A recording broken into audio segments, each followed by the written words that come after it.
So tingnan natin no, kung ano magbabago sa voltage reading nito no. From stock to power appliance. Ngayon stock pa to. So yan ang reading niya. Sige nga sir, start mo. So yan ang sagad niya, 14.2. Stock to. Sa setupan ko, dadagyan ko ng additional load. Wawiringan natin ng mga MDL, ganyan, busina. Becky Connect, gagawin natin. Tingnan natin yung kagkakaiba after nung sa stock sa power appliance. So, at natapos na mga kabekis, ginagbi na to. Lagi naman. Start mo sir.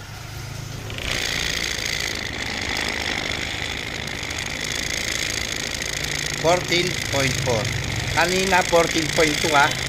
Ito yan na 14.4. Wala naman ng ilaw sa voltmeter niyan. O, tapos nagkaroon pa ng mga pailaw. Ito kinonvert natin dual. Pagpatay ang makina on engine, menu. Pagmandar, passing. Stock po yan, no? High beam natin ng headlight, hazard natin. Busina. Loud horn.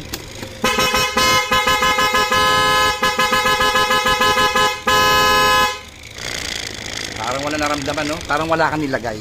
Ganun po kainam ang power appliance, mga kabekis. Nadagdagan pa, tapos gumanda pa yung voltage reading niya. Kaya lahat po kayo, kahit stock motor nyo, ang power appliance, pwede po yan gawin nyo. Kahit wala kayong ikakabit sa mga motor nyo, gawin nyo na yon. Walang masama, mas mainam pa.